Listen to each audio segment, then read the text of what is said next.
back. That's what they say.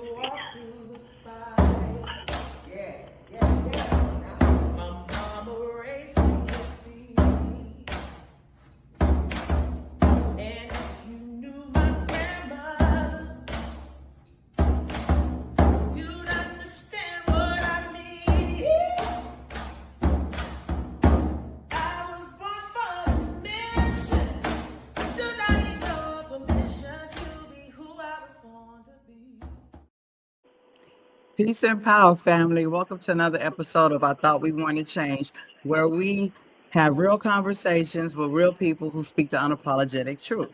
I am your host, Sister Natural, and today we'll be speaking with Lanita Hale, affectionately known in the community as Lady Hale, CEO and Hey. founder of Shining Stars Leadership Academy. My lovely host, Dr. Nasable, will be absent tonight.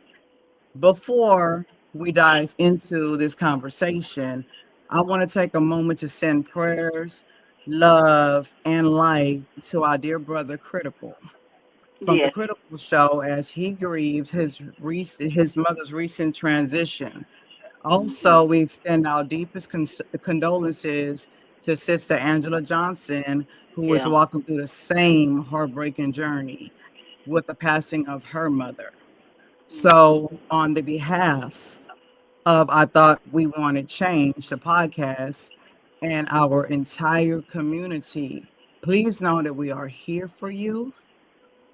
The very community you have poured into with so much love and energy now surrounds you with the same love and support. Mhm. So, you are not alone, and we stand with you during this difficult time. That's true. So, okay, so Miss Lanita Hale, how are Hey, you how are doing today? you? All right.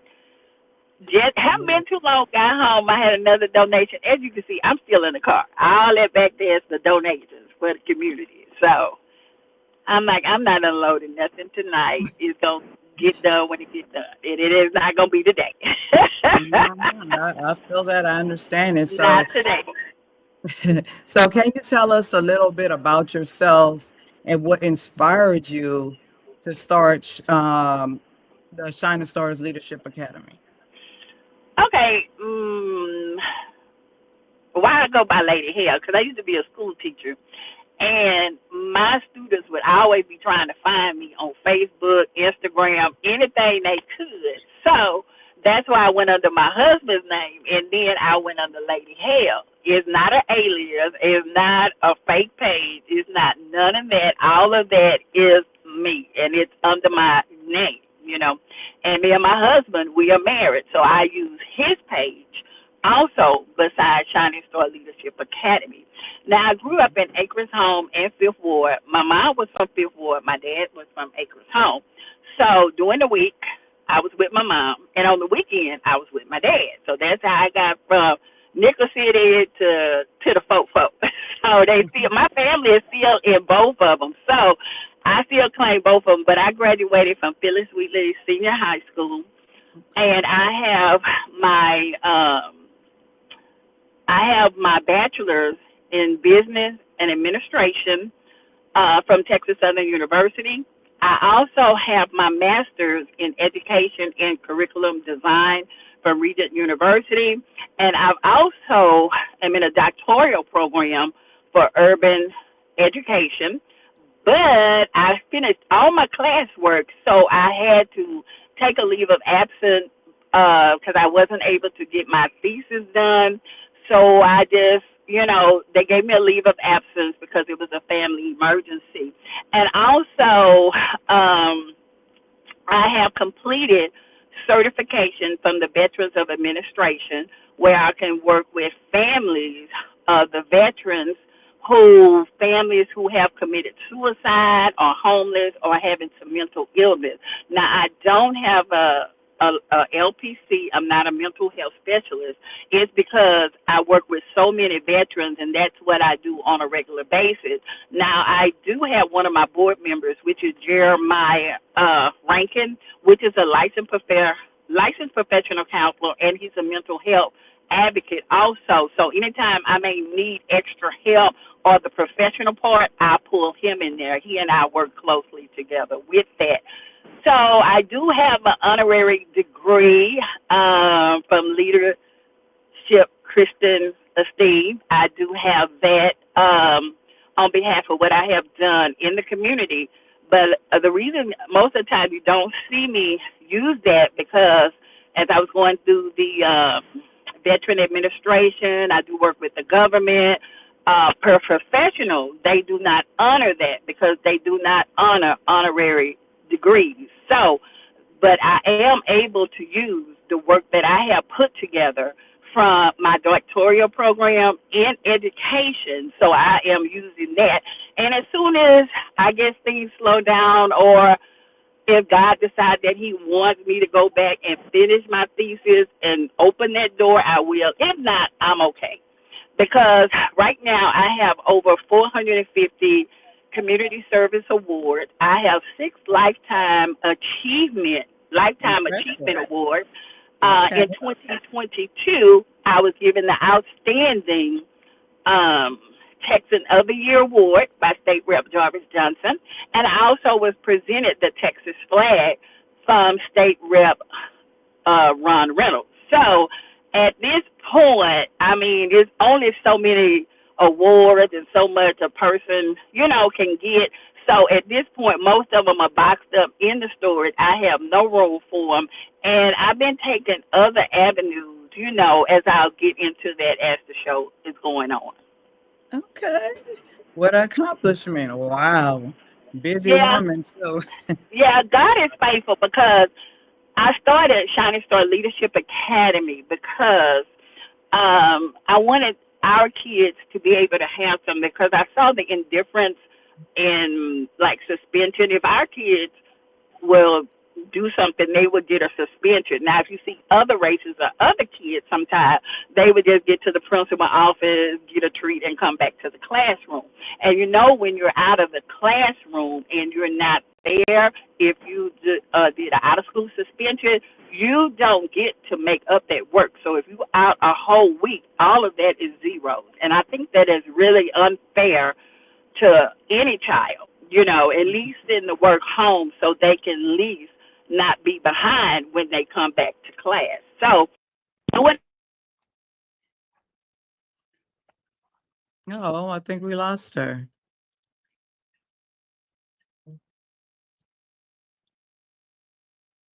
Uh-oh. Lady Hell, can you hear me? Uh-oh. We're having a little technical difficulty. Mm. Okay, give her a second so she could come back on. I hope everybody's day is going well. Let's see if she come back on. Okay, here she goes. okay, I'm back. Okay. Huh. I'll tell you about that later on. But the pandemic had started, and what happened was we were not able to open up what we were going to have was a charter school.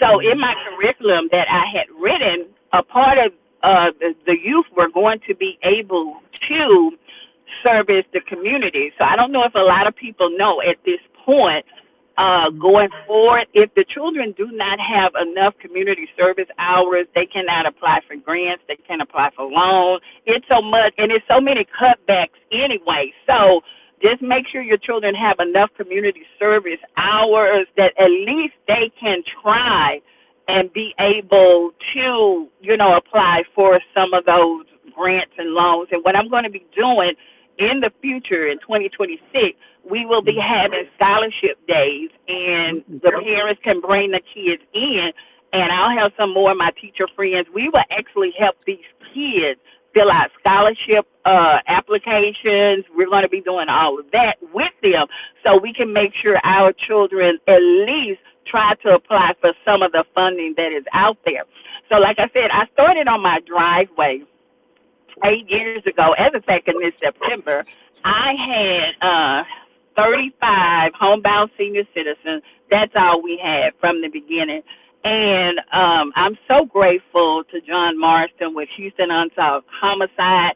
When we started out, John made sure I had everything that I needed. He went over and beyond with the bread of life. I'm so grateful to Pastor Rudy for everything that he's done and he has done for the community. It's awesome.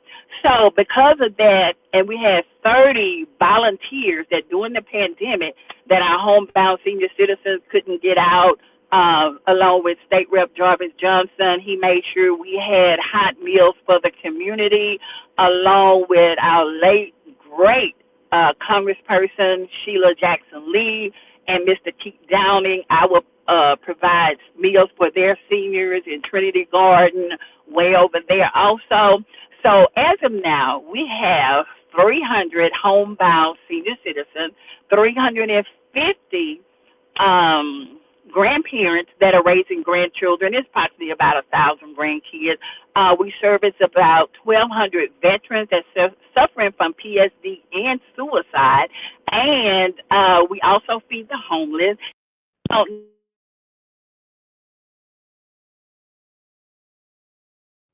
She's gone again. Okay, let's wait for her to come back.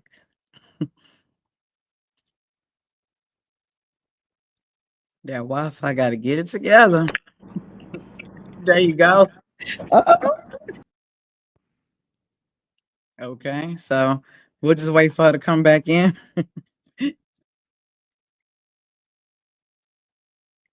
It'd be like that sometime, y'all. Just be like that sometime. There you go. And I'm gonna pick up right where I left out because I keep my composure, but I bind the enemy in Jesus' name. We're not gonna throw it at the dot. If I have to take a little break and call somebody back and let them know what it is, I will do that. But I'm trying to help the community right now. That's your phone blowing up. Yes, all of a sudden, But what we're going to do is I also work with the foster care system with the trauma court downtown in Harris County.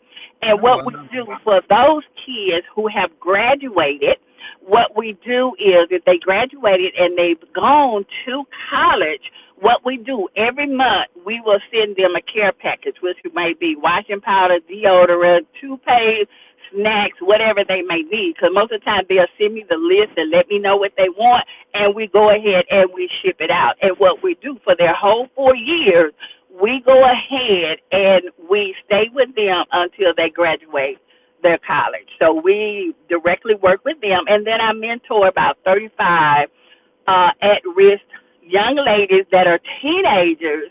Try to keep them out the juvenile probation system, try to keep them on track. And as you know, our big thing we did on Sunday with the domestic violence women, I will make sure, because a lot of women, when they leave, they come with nothing on their back. And I'm sure everybody saw the pictures. We bought brand new clothes, brand new shoes. And that's what I tell people. Sometimes when people give me stuff, if it look like junk, I'm putting it in the trash. So don't send stuff that you wouldn't wear for somebody else to wear. And I'm not going to post that if it look like it should be going in the trash. So we work with all of that. So I have proof of everything that I do. I don't have to lie about working with domestic violence, and you don't have to inflate what you do. Just do what you can do, and wherever door will open for it, you just walk through that door. Absolutely. I thought I was a busy woman. Like, was it 2 or 3 of you? Because that's a lot of work. Yeah, but like you say, I can't do this by myself. And with UT always there backing us, I have Joshua, I have Samantha, I have so many other people, 30 plus people that help us, that volunteer, that come by and make sure they help us and to make sure that we are successful. So no, I can't do all of this by myself. And when I'm out, have to take care of family emergencies, Samantha steps in and she knows what to do. I trust her. She'll make sure if the baby shower thing needs to be going on, she does that. If the homeless, the seniors, and she does all of that on her own. So I am so grateful for everybody that come along who have volunteered and want to help with us, and I'm just grateful. Yeah, and it's a pleasure to work with you side by side. Yeah, Yeah. because I try to keep it fun. I don't like the foolishness. I don't like the drama. I don't like all of that stuff because if me and you are at odds, then that means the people are suffering. You know, if you and I can't get along, how are we going to help the community? We can't do that. Right. And we as a people going to have to learn to get along and stop all this petty stuff. You trying to compete with me, this my side of town. It's millions of people that can be helped out there. So it's no need to compete with anybody. Facts, facts. So as you said, your work involves both the youth leadership and supporting Mhm. seniors and Mhm. veterans. Why was that important to bridge those communities? Well, it's always have been in me to be a giver. You know, in this world, we have some people who are givers, and we have some people in this world are takers. So I've always been on the giving side. And I remember when I was small and I was growing up, and I would go to my grandfather's house. We had a garden in the backyard. So we would get and preserve and get everything that we would need, but we would take the rest and we would go up and down the street and around the neighborhood and give back to the community. And like I said at the time, I didn't know I was poor in the hood because, you know, we always had food. I had clean clothes. So I didn't even know that, you know, but I am grateful. So I was raised up to be a giver and to serve. And just like my kids, my daughter going to school to be a doctor. My son, he has his own business and he's a teacher. They do the same thing. They don't have to do that because my son lives in another state and my daughter lives in another city. So they were raised to be givers, not takers. So that's why it's so important to me, especially to build the gap between the seniors and also the youth, because a lot of times the seniors, and it's sad to say, even in our community, I've always been this color all my life, so I can't speak for nobody else. It's to me, it's a disgrace that we leave our seniors alone. We don't talk to them. Nobody go by to visit them. But with this program, my youth can just pick up the phone. Since they love to stay on the phone, they can just pick up the phone and call a senior and see how your day was. Did you need anything? You know, just to talk to them. And so they get community service hours for that. So that's a bridge that we have. And the reason it's so important for me to take care of the veterans, my dad retired 28 years from the military in the Army, and he did 2 tours of Vietnam. So I saw firsthand some of the effects that going to war has changed. And one of my good friends is a colonel with the Marines, and he told me, he said, once a person actually picks up a gun and they continue to kill over and over and over again, that person will never be the same when they get back home. So, as so many of you have seen, that this month is Suicide Awareness Month, and I've been posting a lot of my veterans who have committed suicide. And because I have the certification in that I can work with these families, I have been working with them. And on that being said, a couple of days ago, I think it was Monday, I lose track of the time, it was a national organization that called me and they wanted me to be the spokesperson for the suicide awareness in this. But I've never, no one in my family has committed suicide that I know of.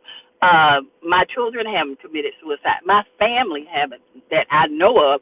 But when you make yourself available and you make yourself ready, God will open up doors for you, even when you're not qualified. I'm not a mental health specialist. I don't have an LPC. I don't have a doctorate in that. But because of my heart and the things I actually do and provide resources for my veterans that's going through that and a family. Because I was talking to a mom earlier today, and I'm sure y'all saw the story. Her son, he was 19 or 20. He came home from Japan, and he kept telling his mom he was having problems. So when he went to the VA, they did not want to see him because they said his paperwork was still in Japan. And my thing is, why can't they just scan in and send the paperwork over? It is not that big a deal. But Mm. and he needed some mental health help. So his mom had found a gun in his in possession, and she told the Veteran Administration what was going on. So they still refused to see them. So they gave him one day, which they can do is for humanitarian. They can do it out the goodness of their heart to see you one day. And he kept telling them, I'm not going to make it another day. I'm not going to make it another day. So not that long ago, he took his gun, went to the VA hospital, and unalived himself. So Wow. that are things that go on. And as I talk to mothers all over this nation, and what I am so grateful for, the Gold Star moms, those are the ones who have lost their children in active duty, or whatever it may have. And I am so thankful that they took me in and they have allowed to put Shining Star Leadership Academy in all 50 states. It's not that I just wear the banner for humanitarian. I actually go out and work in these states. And not only that, we're in 3 international states. We're in France, we're in Nairobi, Kenya, and we're in the Philippines. So I Wow. say that to do that, and with the community baby showers that we also do here in Houston, but we were blessed to work with some phenomenal healthcare companies with giving us the opportunity to be able to hold community baby showers all over the city of Houston. And we will have our first community baby shower October the 11th in South Carolina. So we're shipping all that out, and we're shipping that out. And then the second one we're sending it to is going to Maryland. So it looks like we're going to be going in all 50 states with the community baby showers as that. And it's nothing but the grace of God and all of you who have helped me, who have stood behind me, and made sure we had the finances, and those that call us, okay, we have extra grant money, we want to give this to you guys and all that, because we have integrity and we have shown ourselves. I'm not out Mm. here to be scamming or anything. We prove what we do. So to me, it's not what people say about us, it's what we answer to, and we don't answer to foolishness. And we Facts. don't. This beautiful. I love this because it's so many things that I'm learning about you and your Mhm. organization that I actually didn't know. So Right. this is very informative, and I am Mhm. glad that we did this podcast. It's like I'm listening to you and I'm all hyped up. Like this is amazing. It's amazing. So as we speak about mental health, right, and Mhm. Mhm. veterans, I know many leaders, as I'm a leader myself, carry a lot on Mhm. our shoulders. So, Right. how Right. do you care for your own mental health and emotional health while serving others? I'm gonna Easy, ask you a question. just turn off my phone and I'm not gonna answer it. That's it. Or what I want to go to the bar, go shopping. What I want to go eat, I'm going to eat, and that's it. You have to call me the next day. That's it. If I can't take care of myself and help myself, how am I going to help somebody else? If I'm one step from the mental hospital, how am I help somebody else? We both gonna be down there. That's the same thing I tell them about homeless. If I don't keep up to be able to do everything, I'm gonna be sitting right over here beside y'all. And hope y'all be nice to me, because I help y'all and y'all help me. So we all be just one big happy family. But you do have to take care of yourself. And another thing that I come across is a lot of leaders do call, and they are going through so much. And I tell them, you can only do so much. And it's okay to say no. Some people can't say no. But I have the gift of goodbye and no real quick and won't say nothing else about it. And if it get too bad, I will block you. I know how to block you, but I don't know how to unblock you. But I figured We out. all know that. But I just, at this point in time, at being 62 years old, I don't have time for the foolishness and going back and forth with you, and there's so many people out here that need help. I would prefer just to do the work and stay away from the foolishness. A lot of people are saying, well, we ain't seen you at a award show. Why you not be here? Well, 90% of the times I have been turning them down. I have over 450 awards. How many more can I get?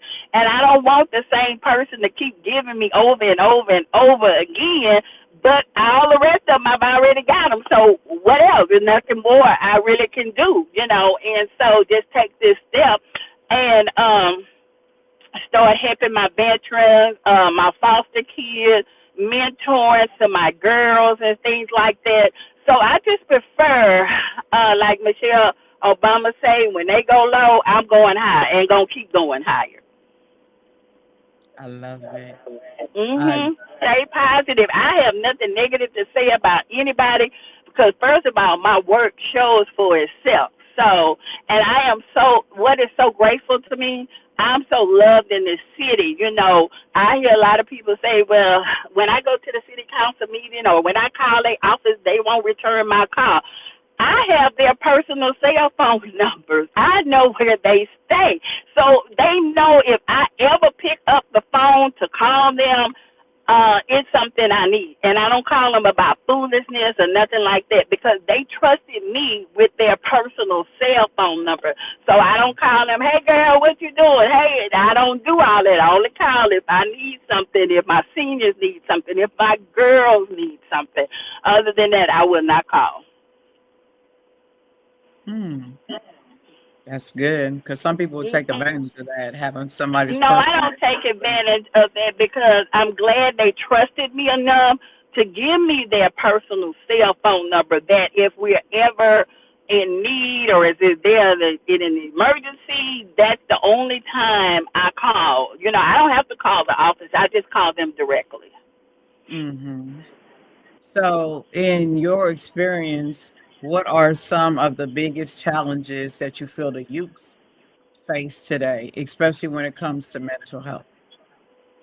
What I feel that one of the biggest challenge is, and what I'm seeing in other leaders, not on myself, that they cannot say no. They cannot say no. I don't feel like going out feeding the homeless today. No, I don't feel like delivering boxes today. No, I do not feel like it. And what I tell people, when your body is telling you it's time to stop, you need to stop Mhm. because if you keep going, you keep going.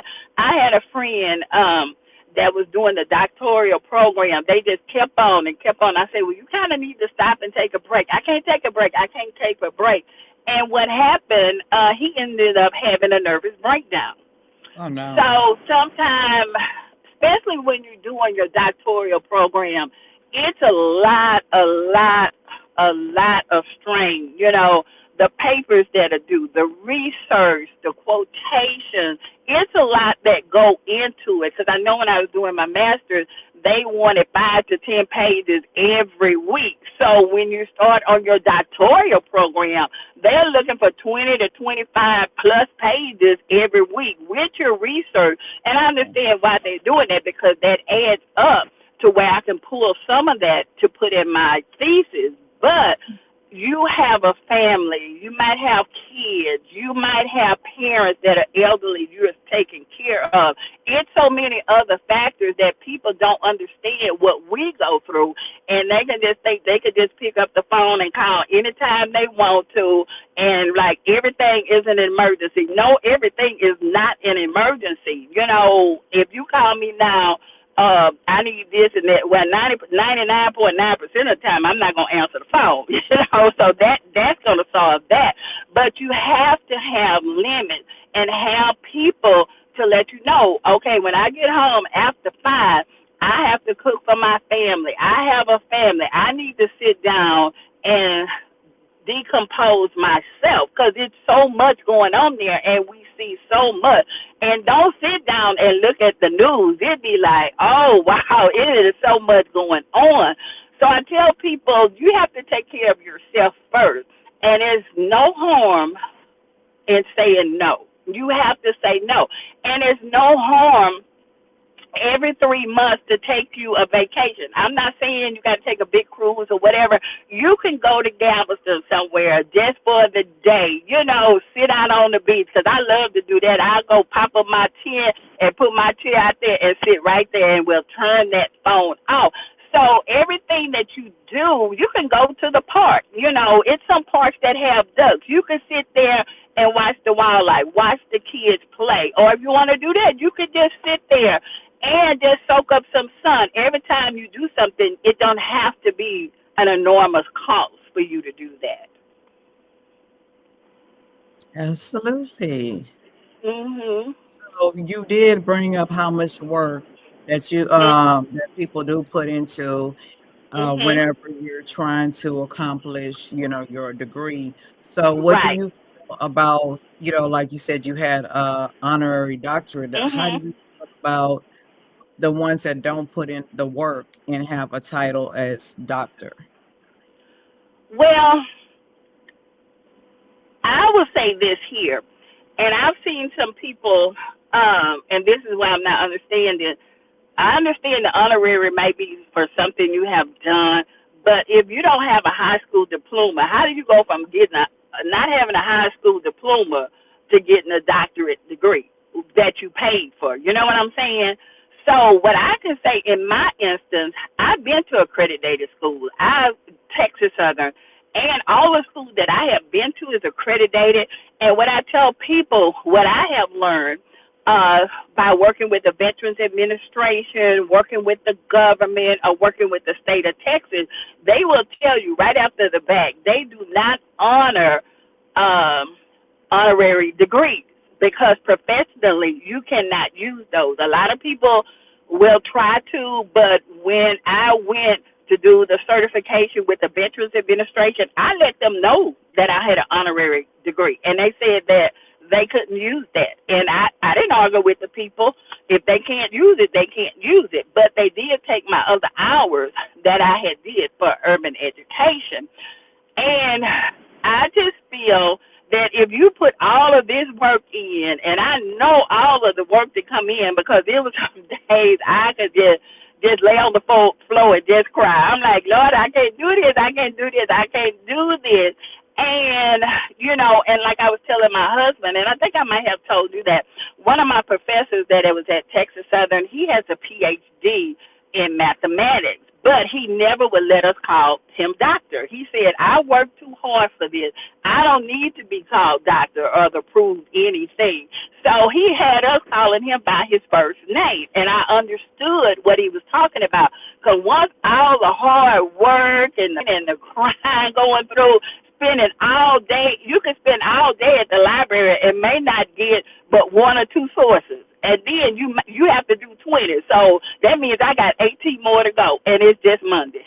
It's just Monday, and this paper is due by Friday.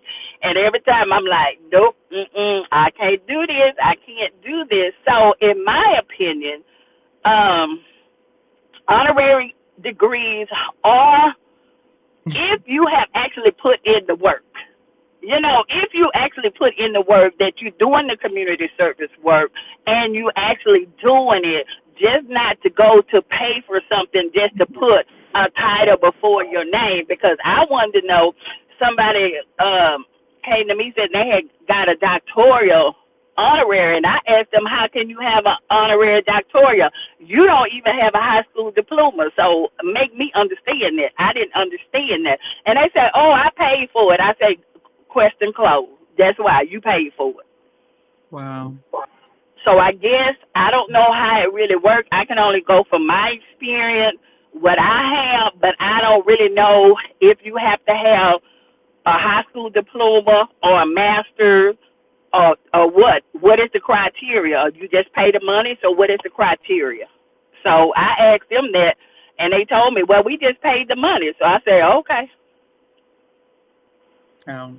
Okay. Yeah. Interesting. So in my case, I don't know if I will be able to go back, but they did give me an extension, so it's open, so I can always go back and meet with my professor and meet with the school, the dean of education, and then I could go back and start from that point. All I have to do is go back and start from my thesis part. Okay. Interesting. Yeah. So I It's actually put in the work for a doctoral program.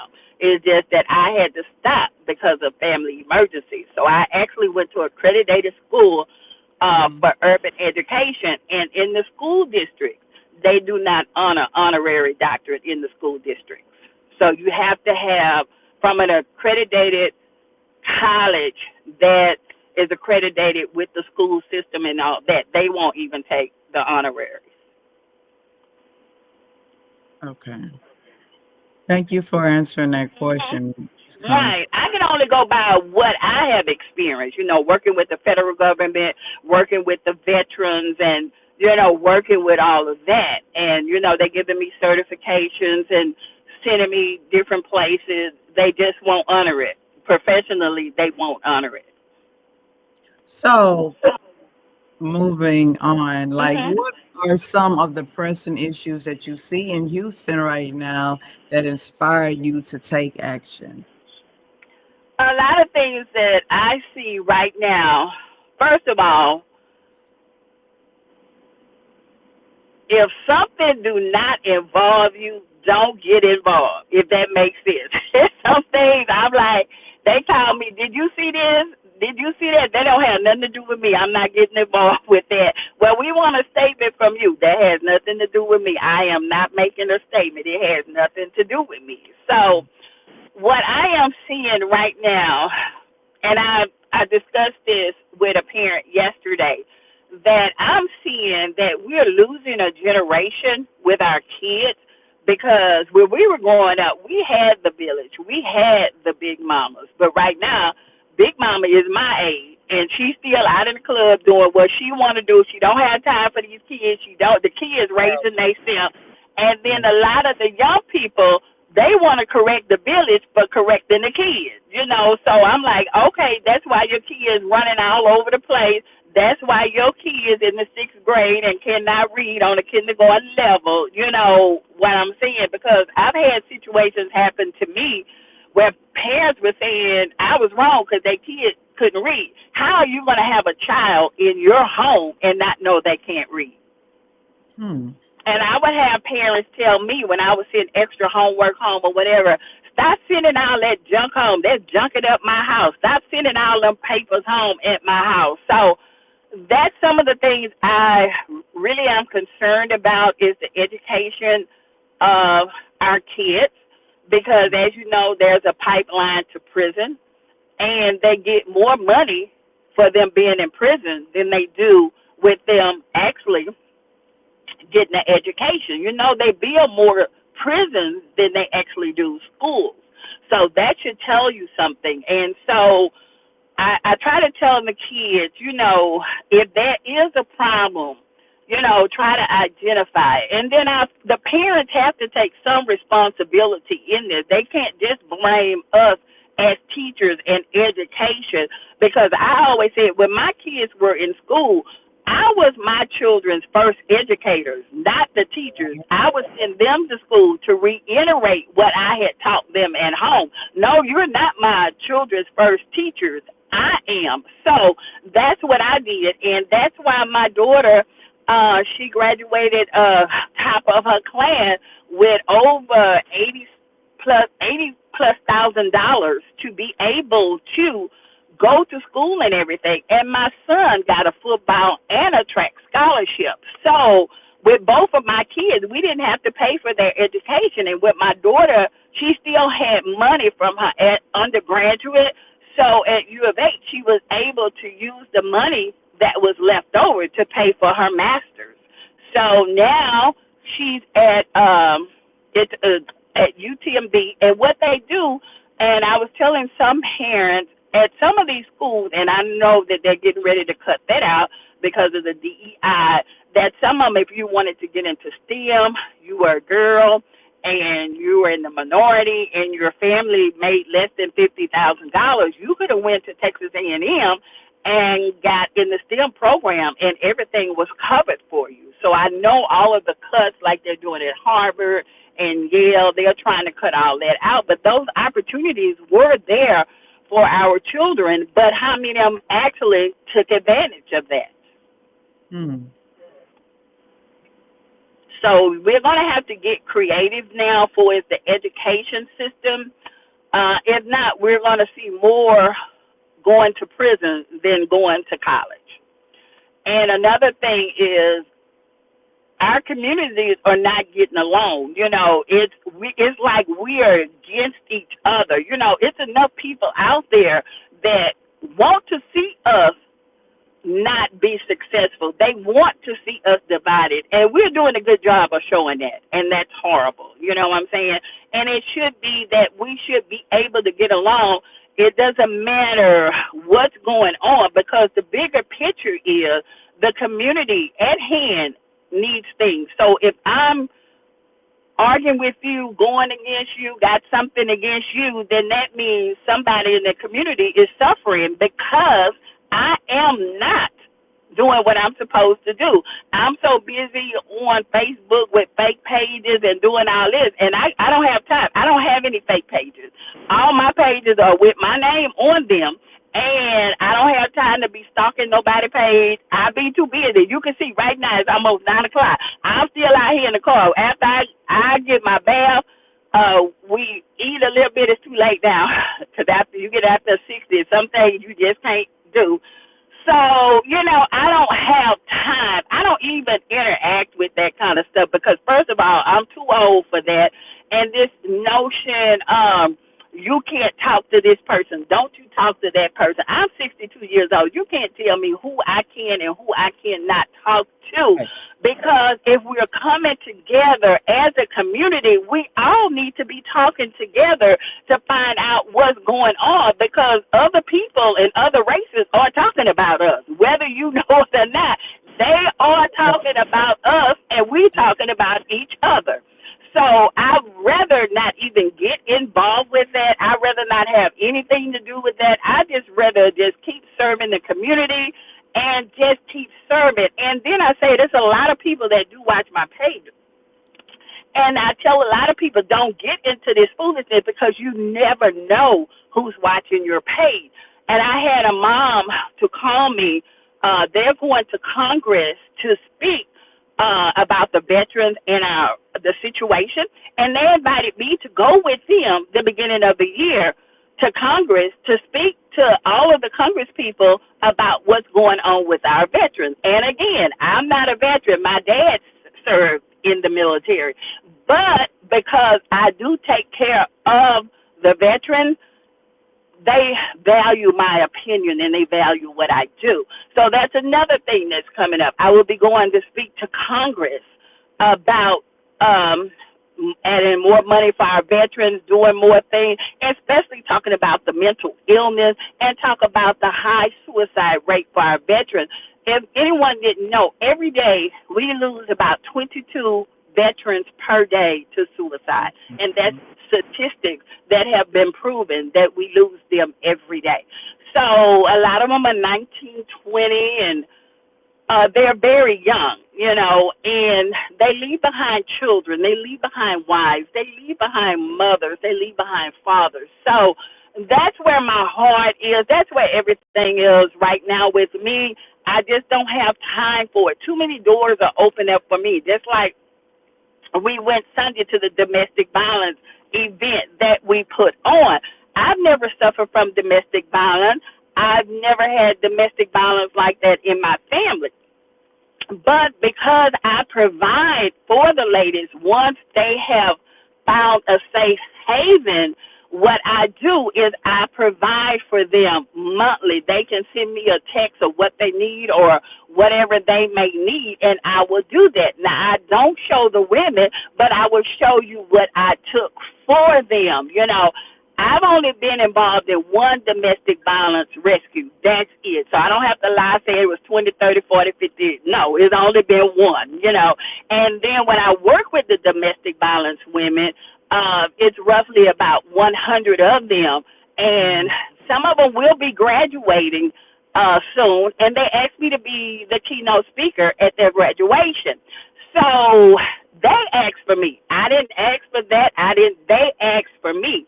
And, and I just count it an honor and privilege that I'm able to support and help people, and people see something in me that, that can help them. And a lot of people say the reason that I'm getting asked to go to Congress when grant funding is left over, they have extra grant money, they call me because they watch my page. They don't see me in the foolishness. They don't see me going back and forth. They see me taking care of the community. And if somebody say something, it's not even worth my time trying to even defend whatever they say. I say this all the time. If you say I said it, okay. If you said I lied, I lied. If you say I did it, I did it. Okay, we through. Now what's next? And sometimes you just have to do that, Yes. And then all these keyboard gangsters want to stand behind the keyboard. I want them to come from behind the keyboard and do half of the work that I've done. I ain't seen none of y'all come unload a 28-foot truck, be up there 1 or 2 o'clock in the morning. Your husband came the other day when we got an emergency, donation. He was moving so fast, I had to get out the way. He came right when he got out of work. I said, wait a minute, you was moving too fast. The other people ain't got here. He said, I'm going to be through by the time they get here. I said, well, let me just go sit down. I said, let me just go over here and sit down. But I don't take that lightly. He had been up since about 3 or 4 that morning. He had worked 8 hours. And right after 8 hours, he came to unload a large truck. And he was happy and grateful to do that. So that's the kind of people that I want to be around, that have a gratefulness. And one of my pastor friends, Pastor Malone, was there. And he didn't know who your husband was. He said he's a great, humble, great man in the community. He told your husband that to his face. He's very humble and he's very workable. God's going to really use him. That's what Pastor Malone told your husband. And he never had seen your husband before, but he has an humble spirit. And wherever he's needed, he just go and do the work. He don't complain. He don't say anything because he's doing it from his heart. And it makes a difference when you're doing it from your heart and when you're doing it from your mouth. Because you'll see all of these just complaining and running their mouth. Okay, when did you unload a truck? When did you drive a 28-foot truck? When the last time you fed somebody? When the last time you did a domestic violence rescue? That Yeah. Let me keep going. Anyway, I'm I just saying. yeah, I really commend you, especially with the domestic violence work, Mhm. because that's really dear to my heart. And for Mhm. you to allow me to help you with those Right. women, and it's an I'm honor. just grateful. I can't do this work by myself because it's getting so large. Like the Bible say, God would enlarge your territory, and it's been enlarged. Like I said, I'm grateful for the Gold Star Moms to put Shining Star Leadership Academy in all 50 states plus international countries, that we actually work with these people, not just saying, oh, I'm international. No, we are international, and we're doing our first international Christmas this year in Belize with John Marston. A lot of people don't know Belize is not a United States country. It is international. So that's where we're going to start right there. We'll be there the whole time, giving away items, giving away food. That's where we're going to spend our Christmas, giving back to the community, giving back to an international country. That's what we're going to be doing. That is beautiful, and shout out to John Marston and Oh, yes. Audrey as well. Yes. Beautiful, and do so Mhm. much for the community. They do so much for the community, and that's why we all stick together. Because I've been knowing John. Oh, I met John. His son had got murdered. I think it was like the first part of the week, and he was that weekend. He was at the University of Houston talking about gun violence and murder. They had put him on a conference to speak, and so happened somebody sent that to me, and I was listening to John. And when he got out, I just contacted him and just gave my condolence or whatever. And we talked for about hours about his son, the work that he was trying to do in the community, and I told him what I was trying to do. So that has been, I think it's something that right at 9 or 10 years, and we've been together ever since. People have tried to separate us, have tried to lie Oh, on us, to separate us. okay. We just not going anywhere. We just refuse. If somebody call and say something about John, they know don't do it. That's not what you want to do. And same thing with John. That's not what you want to do. We ain't doing it. It's hard. Like I don't I understand. know, and so many people bother him, and so many people have so much negative stuff to say. And John is such a sweetheart. He is so sweet. He won't say nothing, but I'll say something. He tell me, "No, sis, don't say nothing." I say, "I am gonna say something, but because the foolishness has to stop. You're not doing anything to anybody, but just helping people. That's all you're doing." Hmm. So, in the adversary and all of that that's going on, you have to, if you're in this, you have to be able to get up and do this every day. Because if you're looking for the support, it will be more negativity than positivity that's coming to you. So it has to be in your heart to do. Because if it's not in your heart to do, eventually it's going to show. So that's why I tell all of my young people, you ain't got to say nothing. Just sit back and watch. Because my grandfather said, if you give enough, you give the people enough rope to hang themselves, they will. You ain't got to Hmm. do nothing. Just sit there and watch. And I Right. said another saying my grandmother told me, you don't have to do nothing because if they were not meant to be in your life, they'll fall off just like rotten fruit. You don't have to do anything. And that's what I do. I'm not going to be in competition with you. I don't have anything to say. The only thing I say is I wish you well. I pour blessings out on to you. I wish you well in every endeavor that you're doing. And I leave it at that. Why do you think it's so much divisiveness in the community, whether it's nonprofit organizations, um, any type of organizations, people that serve the community? Why you think that is? My thing is, I think it's jealousy. And then I think it's everybody want to be at the top. If I can't be at the top, I'm going to make sure that you don't be at the top. If you get $1 more than me, I'm upset with you. I'm going to call the board. I'm going to call these people on you over a dollar. All kind of crazy, stuff that come up. But Mhm. I said the ones of us that's doing the true work, we have stood the test of time. I don't care how many lies were told on us. I don't care who you told. I don't care what you have said. And I say this all the time. You saying something negative about me is not putting no money in my bank account. It's not helping these kids. It's not helping anything. So why would I respond to that? So I just leave that at that. So how do you balance, being an advocate Mhm. and with all that you do? Like, how do you balance? That's a lot. It's impressive. Like, I know that you I say that. know, and like I say, it has to be in your heart, and it has to be something. Like I said, basically, I've been doing this all my life, so this is something I do anyway. And then I was in Acres Home. It's Miss Beulah Shepherd, which is Diane Shepherd's mother. She was a great advocate into politics. They have the Acres Home Library named after her, and there's a lot of things in Acres Home that's named after her. And she actually trained me in Diane. So we've been doing this 30 plus years. We like, okay, we finna wind this down. It's time for retirement. We need to train some of these young folks, let them take it, because it's time for us to move on, Diane. So that's how we learn to balance it. And I think you have to have set hours. You Mhm. have to have um, space and time. And when you say I'm at home, that means I'm at home. I'm not answering the phone because your emergency is not my emergency. What you calling me for if you sick? Call 911. That's the same thing I'm gonna do for you. I'm not a doctor. What am I gonna do?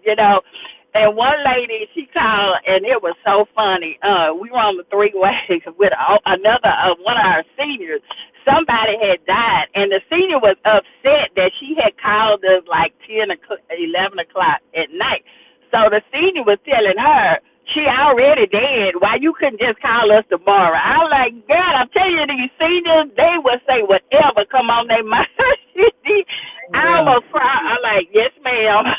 I'm telling you, I love my seniors. I love them, but them seniors will say anything that come to their mind. They will just, they have no filter. They will just say whatever come on to their mind.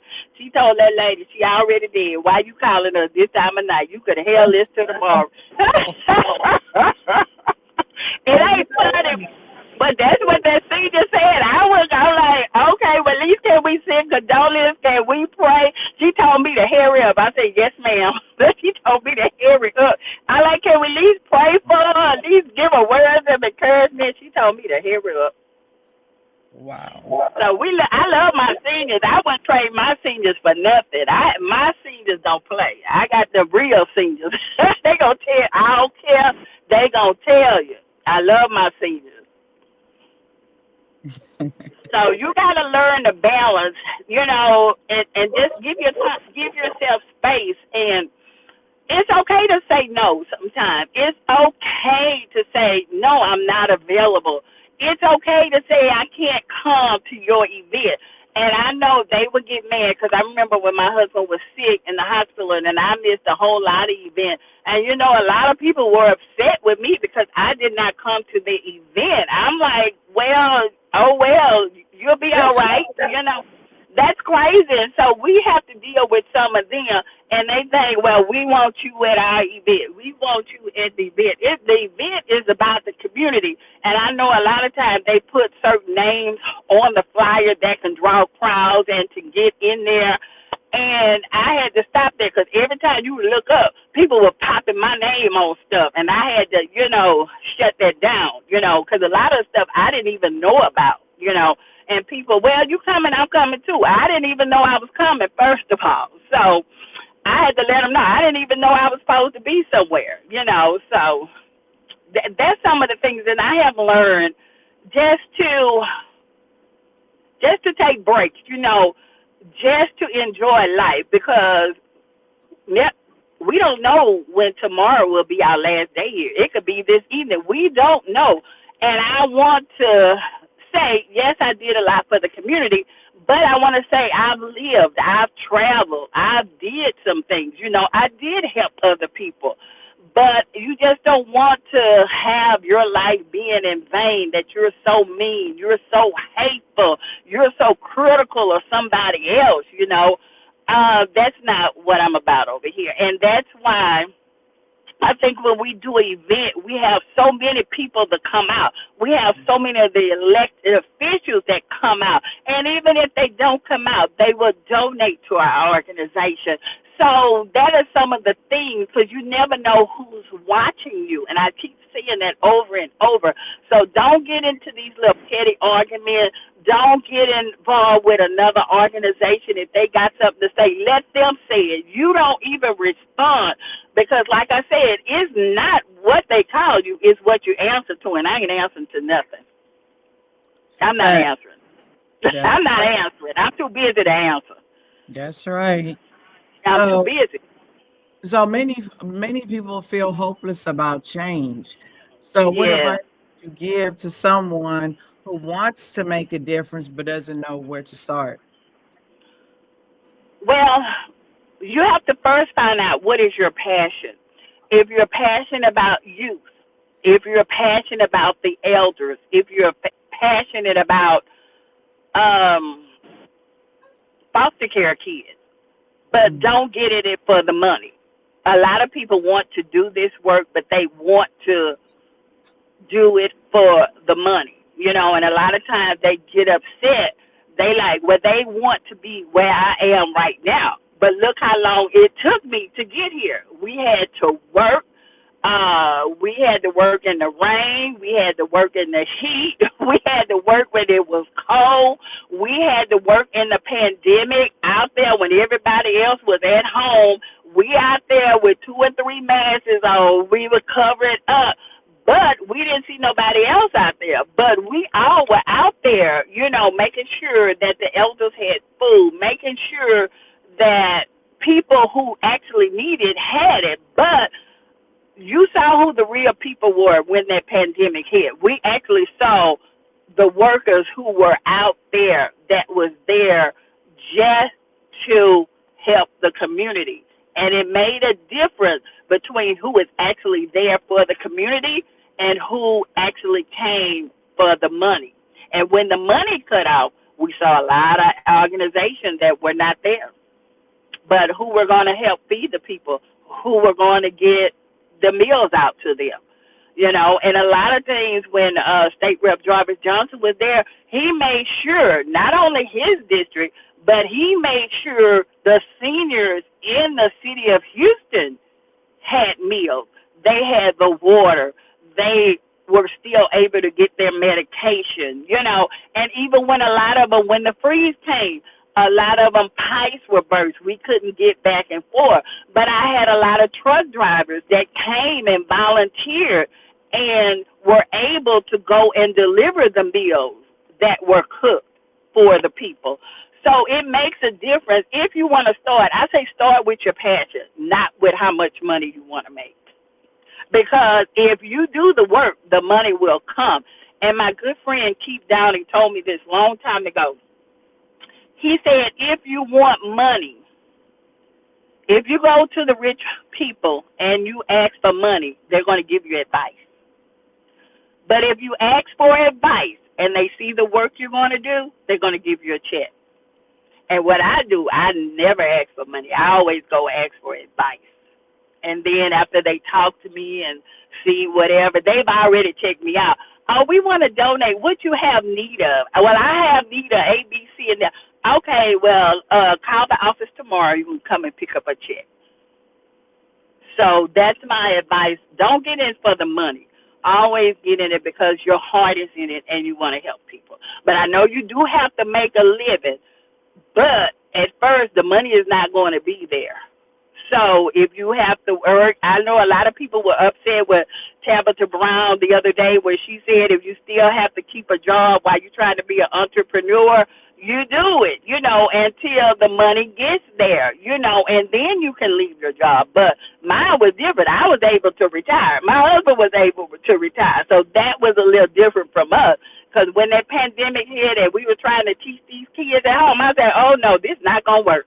I would start classes, they still in the bed, mom and dad fussing and cussing and fighting in the background. It was just, I said, I can't do this. I couldn't do it. So that was my opportunity to get out then. Great. First of all, great advice. Great Mhm. advice.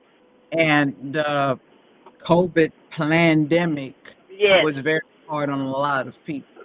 Yes, it was. Very hard. So Yes, it was hard. And like I said, a lot of people were afraid to go out and do it. But while we were out, we made sure that we were, protected. I made sure the seniors were protected. We all made sure, even when we was with one another, we were protected. So we protected ourselves. And like I say, while I'm out here, God's going to protect us. So we was good. So none of us during that whole time, none of us got COVID. None of us got sick. I mean, we were just protected because we were out there actually doing the work. I salute you.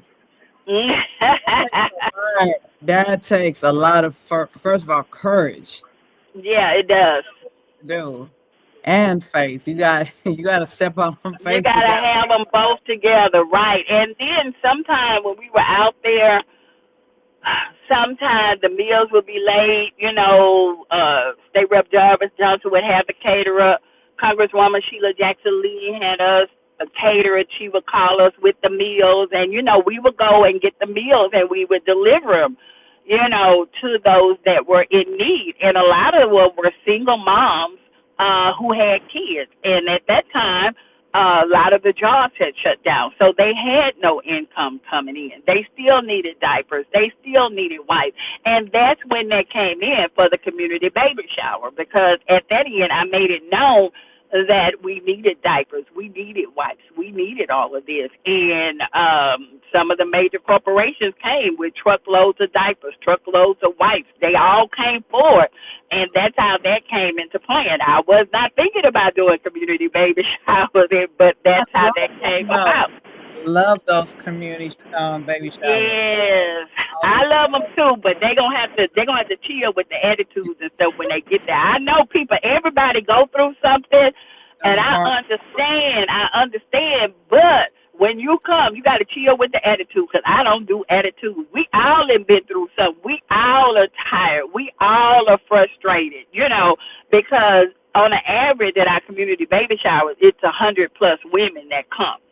So Mhm. we are trying to make sure that we can service everybody comfortably. We have enough of the donations for everybody, because John and Audrey bring washing powder, cleaning supplies. They have tons of stuff.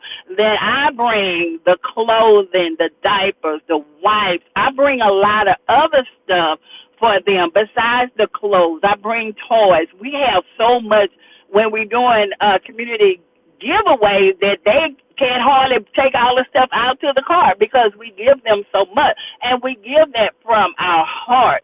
And a lot of times, and then the negativity comes. One lady was saying, I bet we take all the good stuff and don't give the stuff to the people. I said, wait a minute, let me tell you something. I had to let her know that when the stuff come in, it gets to the people. I said, did you see the pictures? They got Gain and Tide washing powder. They got the name brand stuff. And not only that, they get a cooked meal, because we have a caterer that comes and makes sure that she cooks the food. So what else could you ask for? You get everything you need for the baby for the first 3 months. That means your diapers, your wipes, and some of them hadn't applied for the formula. So John bought formula and I bought formula, and some of them have other kids. I bring baby food also so you can feed your other kids, I bring other clothing so you can have other clothing for your children, not just for the baby, but if you let me know you have 2 or 3 other kids,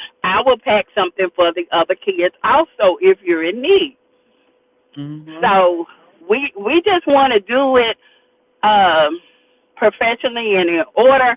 And I ask them, these people that come, all of y'all that come, y'all volunteer, and I'm not going to let anyone harass my volunteers, because y'all are there to help and assist them. So I'm not going to let anyone come and abuse my volunteers. And we have a lot of volunteers that come and help us, because we could not pull this community baby shower out with 1 or 2 people with over 100 women. There's no way we could do that. We couldn't. And I'm a witness to it. You give everything away. Everything that Everything away. I be looking like, dog, I ain't even getting no washing powder. I had to stop by the store and get some washing powder. I be needing washing powder. I be like, I need some paper towel and tissue. Where they go? Now I got to stop by the store and get paper towels and tissue. But that's okay, because stuff is going too fast. I'm like, I'd rather, give it away, because I can't stop by the store and get what I need. so I wanted to bring up, like Mhm. you were saying at the beginning of the live, to what you were Mhm. saying a while ago about other organizations. So what do you feel about these different organizations or outreach programs who do not provide the services they claim to, but get the accolades and the recognition from the community? Right. Right. I've learned a long time ago, and it's an old saying. Mhm. As you can tell, I'm an old soul. I was raised by old people. Whatever's done in the dark is going to come to the light. So if you saying, I'm just going to use this for an example. If I'm saying, I come to you and said, I did 300 domestic violence rescues. Mhm. So really, I know you don't promote that, you don't do that, but we should see some kind of evidence that you are doing something. Uh, After you rescue the ladies, where do they go? Do you provide clothing? Do you provide food? They have children.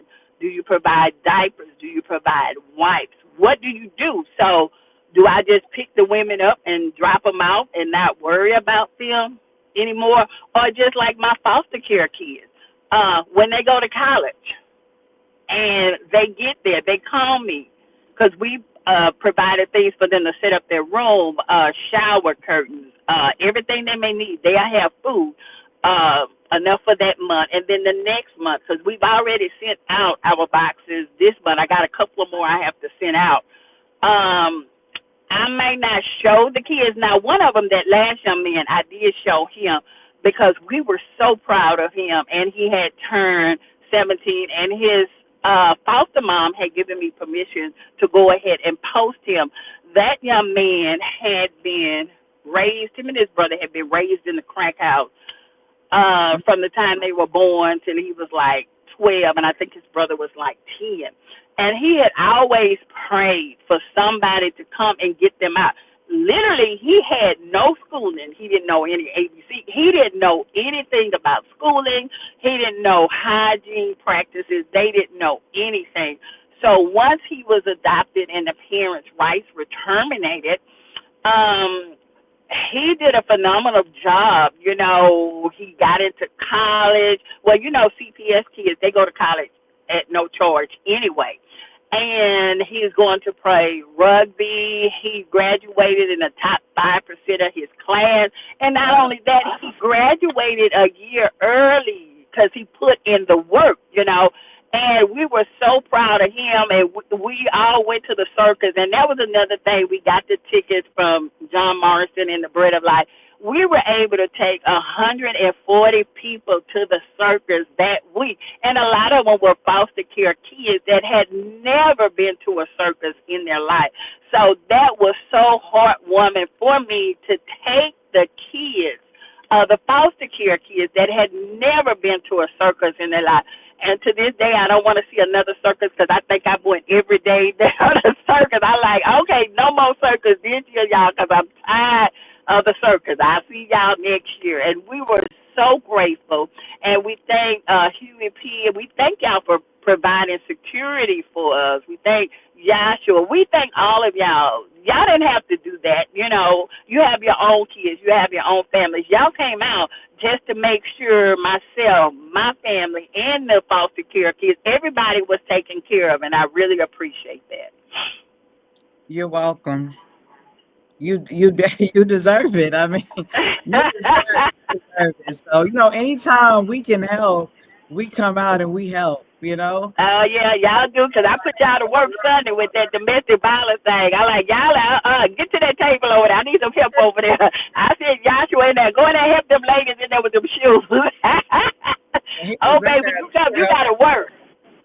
Yeah, you gonna work with us. We don't just say we do things. We actually show us doing things.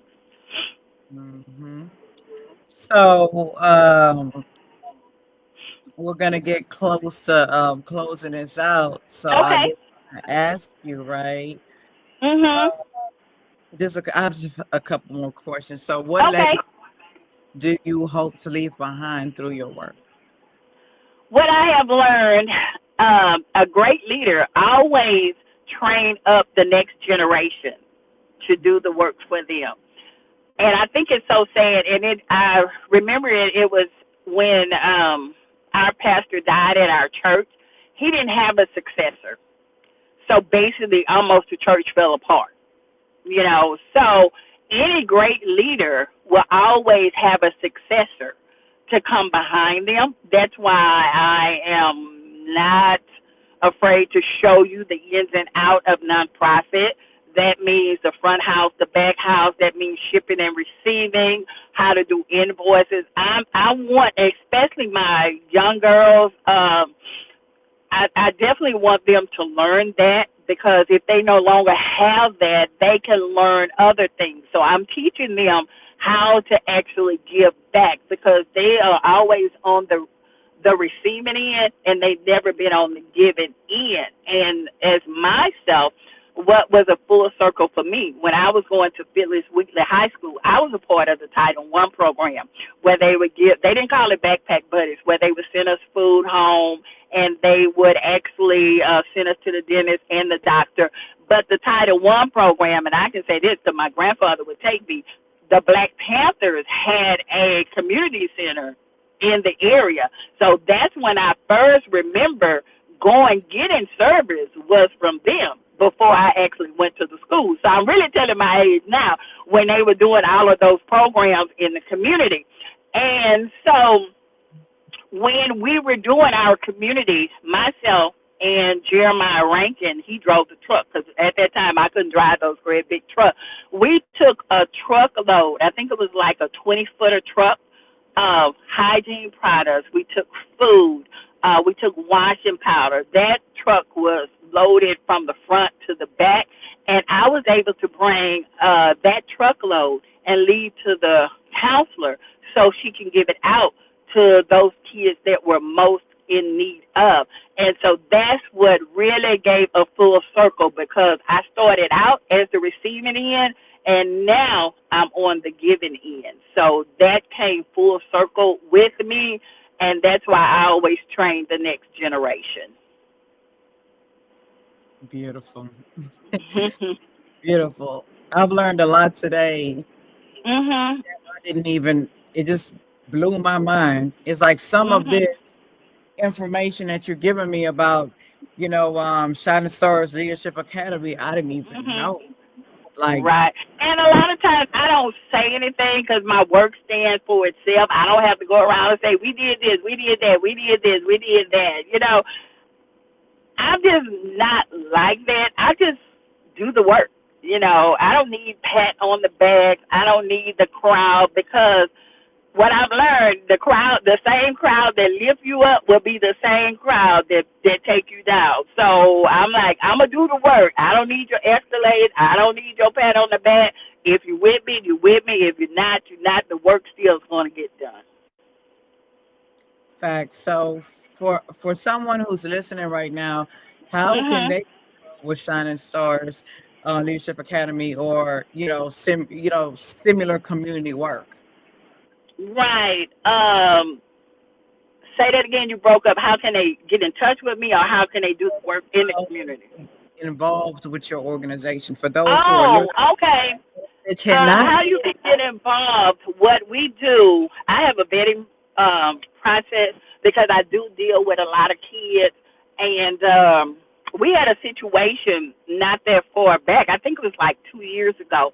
This was this young man. He had escaped from Kansas City, and he was a pedophile. And we found out when he got here, he was raping the kids and the elders, but he was using an alias name. And so the name that he was working with us, when I did the vetting and doing the child process and the FBI and all that, nothing came up about it.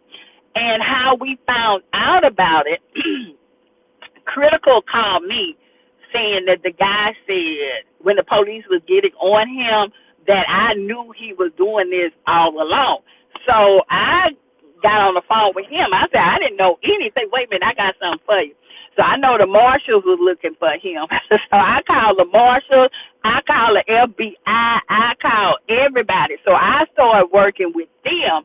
And with the work that I was doing, and I think it was Dr. Candace Matthews and a few others, Cornell X and Dr. Jeremiah, we were able to get him arrested, and he's back in Kansas City. And he had an award show that he gave all of us awards. So that particular day, we had all the news media there. What we did, we all bought our award there. We smashed them up, broke them right there. So we didn't want to have nothing else to do with him. And he had got some awards for the city. I called the city and told them what they doing, and they took the award back, because I had given him a lifetime, not a lifetime, I had given him a presidential award for all of the work that he was actually doing.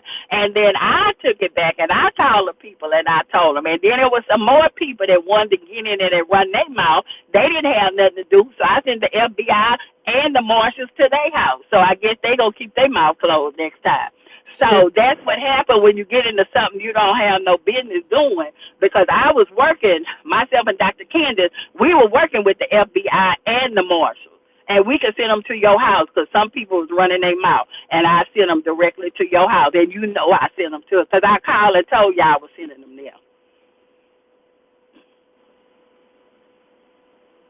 If I say it, I'm going to say it. If I call them, I'm going to call you and tell them they on the way. So you know who called them. I call them. And you know I called them. Wow. It's been a But that great. ain't have nothing to do with her. She ain't have nothing to do with that. Uh-huh. That wasn't nothing. She was taking up for him. So how you going to Oh, take up for a rapist and all that? How you going to do that? that's No. So yeah. I sent him to her house. No, no. I don't Vinny, play that. Now with my kids and elders too, I don't play that. I sad, don't sad. play that. So, before we end this, right? Yes, Uh, ma'am. share like a quote, like affirmation or scripture that keeps you motivated during hard times. What keep me motivated is when my girls they they go through so much. When we think we go through so much, I tell them all the time, it's not what people call you, is what you answer to. And a lot of my girls, and they're young girls. They're like 13, 14, and 15. They are so ready to go to the strip club. And one of my girls, right before she graduated, her mom wanted her to drop out of school. She didn't want her to go to college. She wanted her to drop out of school, have a baby so they could get more welfare and food stamps. Oh, How wow. crazy was that? We lit her up so we were able to get her into college, and having a baby was not the answer. Absolutely not. So but that's some of the things we deal with on a daily basis. So I have to stay positive because if I don't stay positive, what's going to happen to all the ones that's behind me? If I fall, they're going to fall. So that would keep me motivated to stay strong, stay positive, stay out of foolishness, don't get involved with none of that because I have a whole lot of young girls that are looking at me and they know how to find me on Facebook, Instagram, Twitter, and they looking at this. They are looking, and I'm not going to do it. I'm not going to. They know if I say something, it's the reason that I said it. But other than that, I don't get involved with it. I just don't. And another affirmation I say, if you say it, I said it. Okay. If you say it, I lied, I lied. If you say it, I did it, I did it. I'm done. Now what? I laugh at it. Now what? Now Yeah, what's next? What's next? like that. That's just like that. So what's next? Ain't nothing else next. So what about it? Nothing else to say about it. It's a wrap. Amazing interview. And It's for a those wrap. that listen to her, I don't know who you are exactly, but Who? y'all pull on because this is a great woman that do a lot of positive things within the community. She helps Mhm. what she can. She reaches those that she can, and she gives Right. with her heart. This is a woman with a solid golden heart. Y'all better stop playing with her. Better Y'all stop. show better. Because I know how to send the marshal and the FBI to your house. I proved that real quick. Oh, Now I'll play. And then you're a private investigator, so I know. I'm like, I need you to do this for me, okay? Come on now. I got a private investigator now. you're They crazy. gonna leave me alone, baby. They gonna leave me alone, but I don't worry about them people. Oh my goodness. I just laugh at them like we laughing. Just laugh at them. Just laugh at it. That be your joke for the day. That's your humor for the day. That's your. It takes more muscles to frown than it do to laugh. I'm 62 years old. I don't want no wrinkles in my eyes, no bags, no nothing. I'm not doing that because I be looking. I look at some of these girls. I like y'all in y'all 20s and y'all 30s. Y'all look older than me, and I'm 62 years old, and y'all look older than me. What are y'all doing? You know, and you But get up, they got that hard look in their face. It's like, oh my God. you So definitely look good. I'm not finna do that. I be taking care of myself. I'm not finna do it. I don't know how 62 is supposed to look, but I know. That was that Mr. John Cryer said on that post. Do you ever age? I said, I hope not. When I did the 6 years, he's like, oh, do you ever age, young lady? I said, oh, I hope not. But as long as you're doing the right thing and you take care of your health wise and you keep moving and you get up every day in a positive mood and a positive role, it will show. Not only will it show in your looks, it'll show in your health. Because I've already had my physical for the year. I'm in excellent health. So when I went to have the bone density test, is this that they check your bone to see if they have any cracks, rickets, or anything? The lady told me, and I got the paperwork. She said I have the bones of a 36-year-old woman. give me them bones. Give me them I bones. know that, baby. I gotta keep these bones, baby. I be aching when I get up, girl. Let it rain. And my shoulder had that arthritis in it. I like that lady must have missed it on there because I could tell, like the old folks say, you can tell when it get ready to rain because my shoulder started hurting. And I had to go get me some big gay and rub it. And then the next day it rained. I like, yeah, I'm telling my age now. 'Cause I used to laugh at them old people when they say it's getting ready to rain. How you know? My knee hurt, my back hurt, and I tell you what, it rained. So I don't laugh no more. It said you reap what you sow. So I guess I'm reaping for laughing at them old people when they used to say that. But that's true. That is true. So I don't know if it's genetics or to me, I take it as always being positive, always being a bearer of good news, always wanting to do something positive because it's easy to have negative energy. And I was telling a young lady that the other day. If you're in a room and you walk into the room, you can tell where the negative energy is coming from. You can tell it. Or when you walk in a room, you can tell those who have been talking about you before you actually get in the room. But my thing is, if some of my friends or somebody who say they love me was in that room before I got there, what did you say to defend me? Don't tell me what they said. I want to know what you said. Mm-hmm. And if you didn't say what you needed to say, and some people say you need to pick sides and you can't pick sides, oh, I'll pick a side for you and stay over there. Don't come back over here. I'm going to pick a side for you, and you stay over there. Don't come back. Don't come back. And like I said, I told you, some people that when you separate, I do leave the door open because I didn't feel everything that was being said about that. And I said, if I ever got the opportunity to go to you and, to talk about that, because I've always left that door open because I just felt in my heart that I needed to. And I left that door open. And I'm glad you did. Yes. And some people, I slam the door. I don't care what it is. No. That's a wrap. That's a wrap. I told them I told you that if they come to my house hungry, I give them a plate. There, you gotta go. Nope. I fed you, get some money. Just keep going. All right.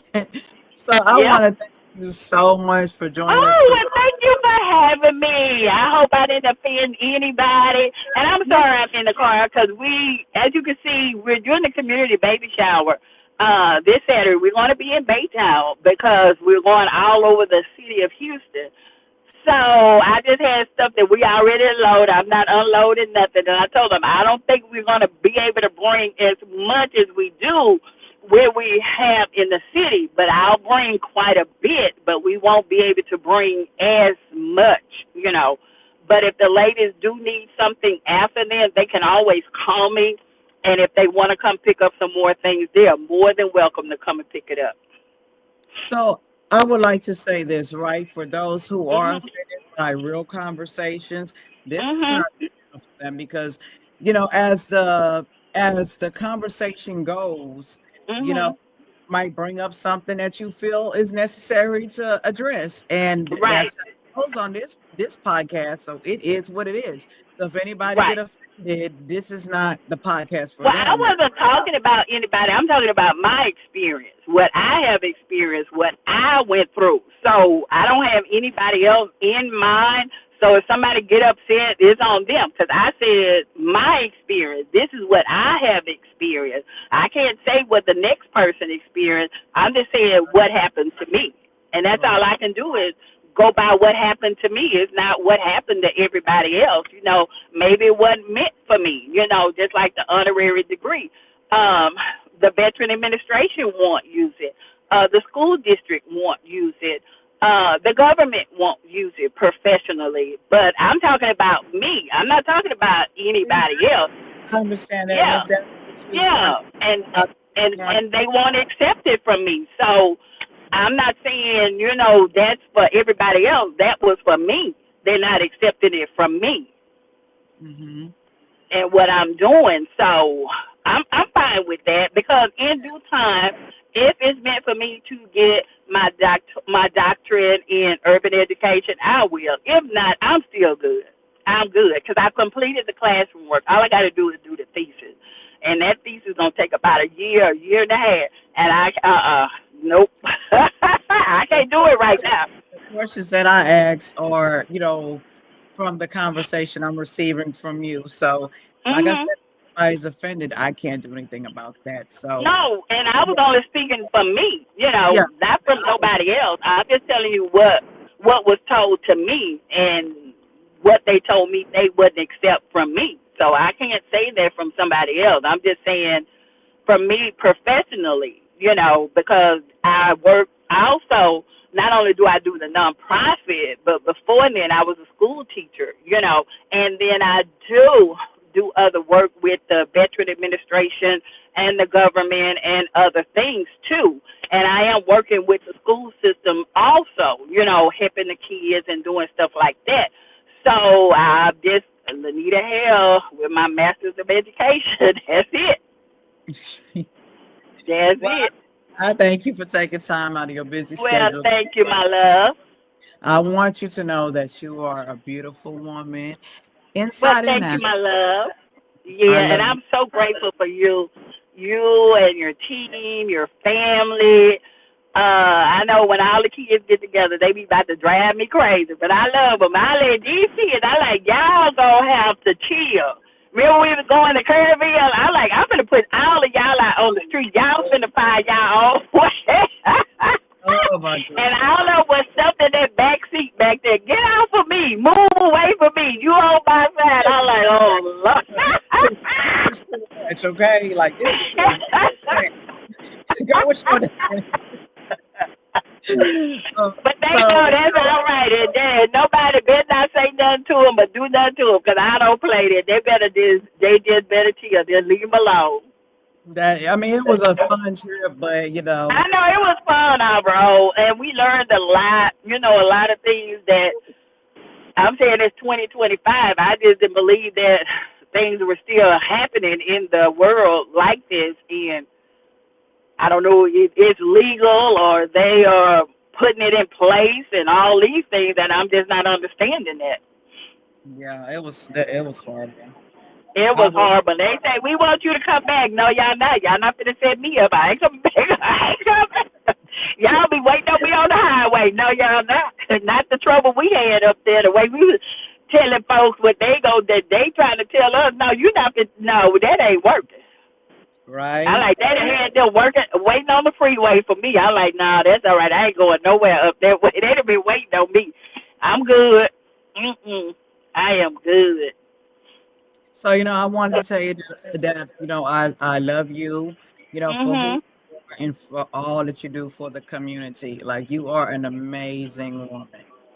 Well, I So can't do this by myself because your team, your family, all of y'all are right there on the side of me. So I am grateful. And that's why I tell nonprofits when you are doing things, make sure the people that come and help you, you acknowledge those people because those people don't have to come and help you. And a lot of times you don't hear that. You just see the one person, I did this, I did that.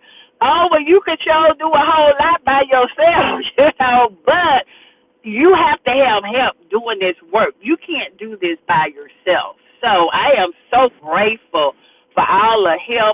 all of the support that we have. It doesn't matter when we went to Kerrville, we had a carloads full. What we had 3 carloads. We just had carloads of folks, that Yeah. wanted to come, and I was forever grateful for that because we didn't have to have that, and y'all didn't have to go with us. So I was just grateful for that. You know, where you go, I go. I So know that's right, and I'm calling. I'm calling everybody. Come on, y'all, let's go. It's time for us to go. Let's ride, y'all. Cause me, I say let's ride, y'all. I'm ready right. to go. So I'm gonna go ahead and bring this to a close. Yes, This ma'am. Thank you so much for Oh, joining. I thank appreciate it you. so much. So this has been another episode of I Thought You Want to Change the podcast. I would like to remind everybody that sowing seeds of positivity and performing good deeds into the universe yield good That's karma right. in return. So, thank you. Yeah, I try to like kind of like look at the comments and I'm gonna have to go back because I can't see. I don't have on my glasses. What the comments been saying? I can't see. I don't have my glasses. interesting, but Oh, but do somebody need to call me and talk to me? Cause they can call and no, talk to me. nothing like Oh, that. okay. You know me. I No, like you call and talk to me, baby. We can sell this right now before we leave. We don't no, leave no stones unturned. We can sell it right now. If you got something to say it. If not, we gonna leave in peace. yeah, right, right. So I wanna I wanna thank everybody for tuning in. This is your sister natural. Until next time, peace. Peace. Bye, y'all. Thank y'all so much. Okay, bye bye.